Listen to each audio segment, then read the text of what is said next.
Donald Trump is in Asia, and while the headlines want to keep you focused on the China threat, the real threat to Donald Trump's agenda is not coming from the president of China. It's coming from the Prime Minister of Canada, Mark Carney, who went to the ASEAN summit in Malaysia to defend globalization and try and sabotage Trump's economic revolution. But if you read the press, it's all about China. But contrary to those headlines and constant warnings of trade war and confrontation with China, the United States and China announced substantial progress yesterday. Treasury Secretary Bessent and his Chinese counterpart finalized a preliminary trade framework in advance of the Trump-Xi summit later this week. By contrast, Trump suspended all trade talks with Canada right before he left for Asia. And on Air Force One last night, President Trump said that Canada has been one of the most difficult countries to deal with. And when asked if he would meet with Prime Minister Carney at the APEC summit, said, Canada has been ripping us off for a long time. Why? One of the most difficult countries to deal with has been Canada. As much as I love Canada itself and the people of Canada, they've just had a lot of bad representatives. They did a fake ad yesterday. They were caught. Will you see him in APEC? Do you want to meet with him? I don't want to meet with them. No, I'm not going to be meeting with them for a while. No, I'm very happy with the deal we have right now with Canada. We're going to let it ride. I'm Susan Kokinda, and I've been in this fight since the 1970s, when the modern British Empire escalated its economic attacks on the United States and other sovereign nations. I've been part of a group of people who have stayed focused on that fight over the decades, and immediately we saw that Donald Trump represented the first real chance to restore our sovereignty. And what's unfolding in Asia this week is part of that fight, and we're going to take you behind the scenes. So if you like what you're hearing, please hit those like and subscribe buttons and help us spread our reach on YouTube. Today, I'm going to look at two sides of the Asia trip. First, how Trump is wielding the sovereignty principle on behalf of the United States and other nations. Second, how Carney is the empire's Trojan horse at the summit. So let's start with what the media won't tell you about Trump's victories. The big political event was the Trump-brokered peace deal signed by Cambodia and Thailand. Prime Minister Anwar of the host country, Malaysia, added his thanks to Trump and underscored what is unique about Donald Trump. You personally did call both prime ministers to urge for a speedy peace settlement. I would say a great thank you. And we, of course, admire your tenacity, your courage, because the world needs leaders who promote peace strongly. And to achieve that, you have to break some rules, as you did today. And the rules that the president breaks are the globalist rules. In addition to that peace agreement, Trump and his team were busy lining up bilateral trade deals with Vietnam, Malaysia, Cambodia, and Thailand. 3 of those agreements involved the vital question of strategic minerals and rare earths. But of course, the headline grabber was the preliminary trade framework negotiated by Treasury Secretary Bessent, Trade Ambassador Jameson Greer, and their Chinese counterparts in advance of the Xi-Trump summit later this week.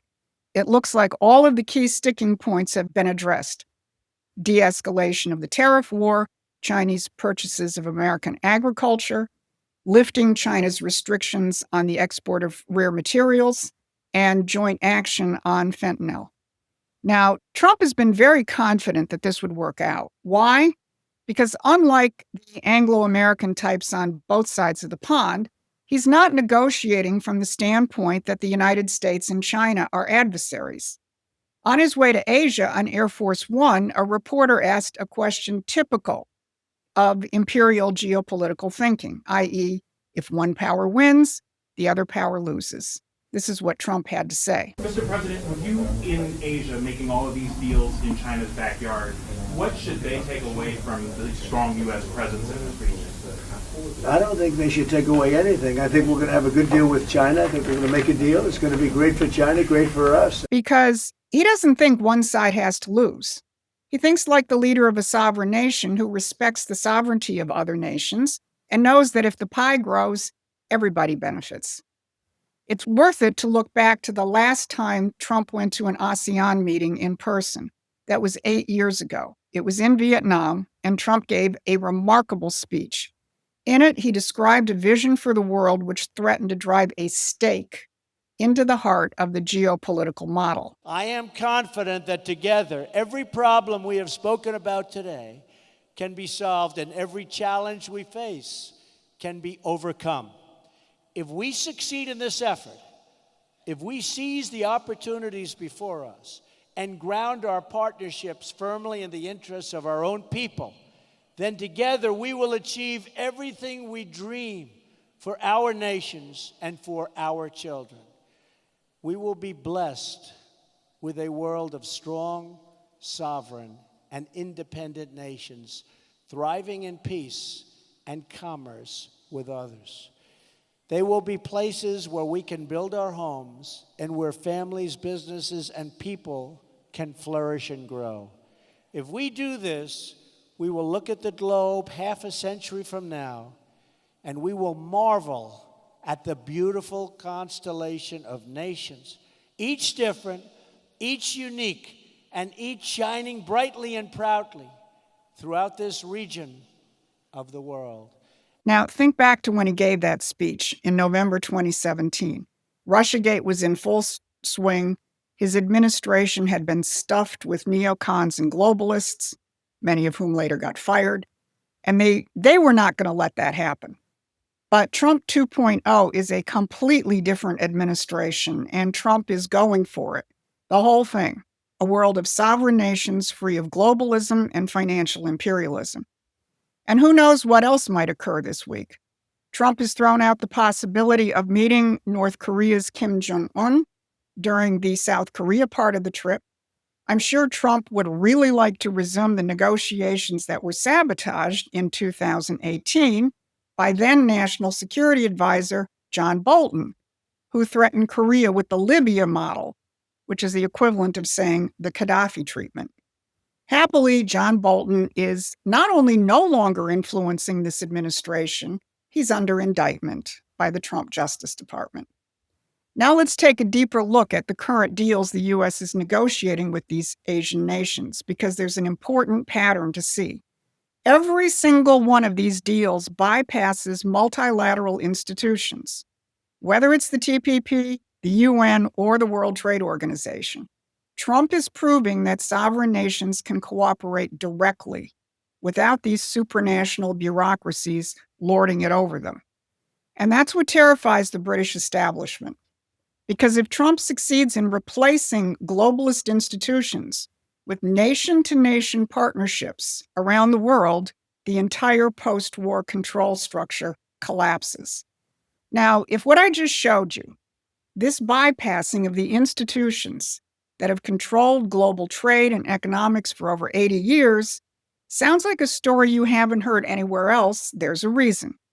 Because the mainstream media won't connect the dots, because their owners and editors are part of the system Trump is dismantling. That's why Promethean Action puts together detailed intelligence briefings, strategic analysis, and organizing tools that you're not going to find anywhere else.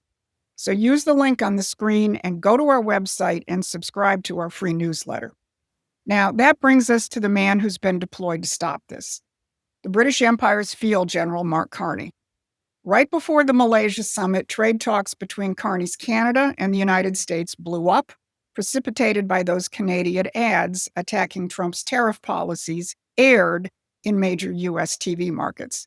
Trump did Trump and promptly canceled U.S. trade talks.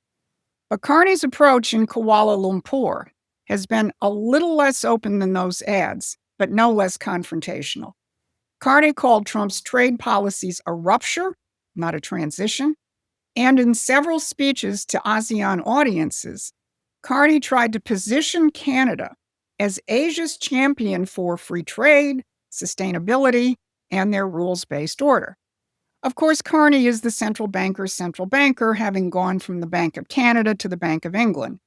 And now he's back in Canada as Prime Minister with one assignment: ramp up Canada's role as the British Empire's Trojan horse against American sovereignty in forums like ASEAN.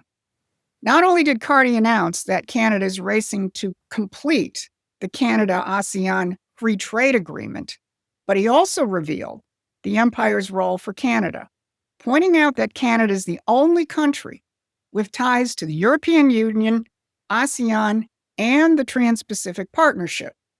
The EU and the TPP are classic examples of the institutions that override sovereignty and national interests, sacrificing those interests in favor of free trade and environmentalism, which is why Trump pulled out of the TPP in his first term and why it had to be reconfigured.